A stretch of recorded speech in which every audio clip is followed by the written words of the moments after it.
Hello, thank you for joining in. In this video, I'm going to show you just a few tips that my web app gives me to optimize my search engine rankings. The process is called search engine optimization, or SEO. So to start, number one, we're going to discuss the focus key phrase, which is really what you're trying to do with the web page, to put it very briefly. Number two, the SEO title and the snippet. And number three, what are the contents of the page that you need to look out for in order to optimize your ranking. Let's delve into it. So the focus key phrase. Question is, what is that you're trying to do with the page? What is really the page about?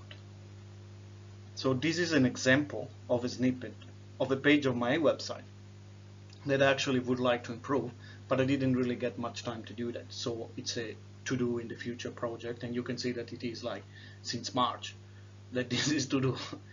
Anyhow, focus key phrase should be really unique within your website to the page that you're doing, and it should really guide the audience to visit it. You can see that in this case it is unique, but maybe doesn't really drive people to that page. I could do a better job.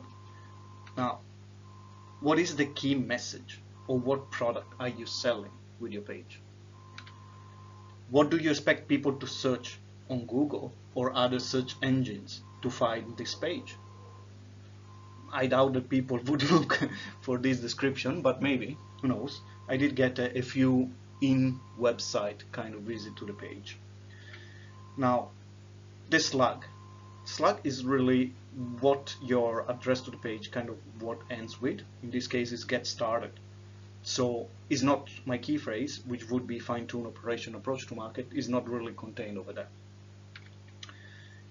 SEO title, especially at the beginning. Yes, I did that in this case.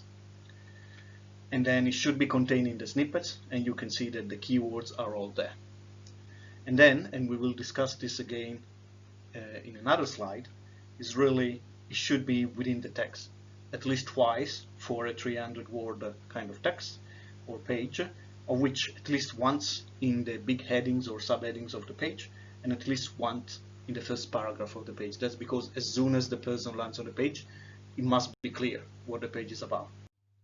Now, keep them short. Again, we have our little snippet, and we're going to discuss the SEO title and the snippet, how to optimize them. Now, title, the suggestion would be to keep it kind of short, somewhere between 40 and 59 characters, spaces excluded, but keep the width to a minimum. Like, the fact that spaces are not included in this rule of thumb that I'm giving you doesn't mean that you can make a title with 2000 spaces in between words and hope that it's gonna actually show properly on a search engine. So keep the width at minimum and use only as little words as possible, but try to have a title somewhere along this line. Yeah. And now the snippet in description, it should be somewhere, or could be somewhere between 19 and 118. Why? Well, if it is less, you're not really maximizing the real estate that the search engine is giving you. If it is more, then you have dots, and people will not see the entire description. So somewhere between this number of characters is ideal. Now, text, picture, and links. Again, concise and consistent. The length, minimum 300 words on a web page, but then again, it's not a hard and fast rule. Maybe on some pages you're less, maybe more. It really depends what the page is about, but let's think about 300 words. It's good, yeah. A key phrase, a minimum, we discussed that previously, minimum twice in a 300-word text. Now, what is a heading or subheading, H2 or a tree? It really refers to a HTML tags that are within the text. And an H2 would be about 24 pixels in height, and an H3 about 19. Then again, that is if you are techie and you know like this kind of tags, right? And then you should find it at least once in the first paragraph. And let's discuss pictures that you put in the page. Well, you may add the caption or add the description or attribute under the picture that reflects a little bit what is the topic of your text, especially if the picture is related to the topic. You are bringing, water to your own well.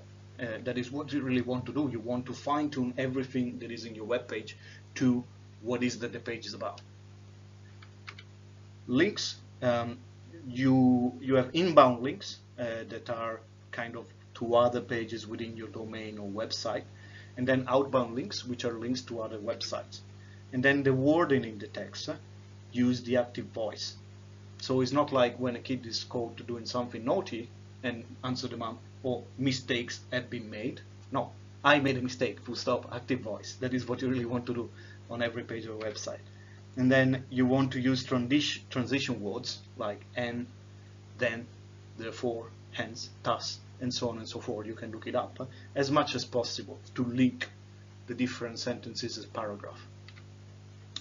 And then you want to ensure that consecutive sentences starts with different word. So let's say that you're trying to sell a service. Don't do like you will get this, you will do that. You want to have a bit of variation, and linking words or transition words are kind of useful for that. Now each paragraph should be somewhere below 150 words, but in a way between headings you may have a couple of paragraphs or so.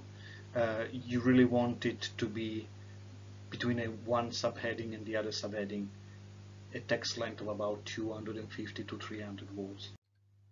And that is about that. Thank you for watching.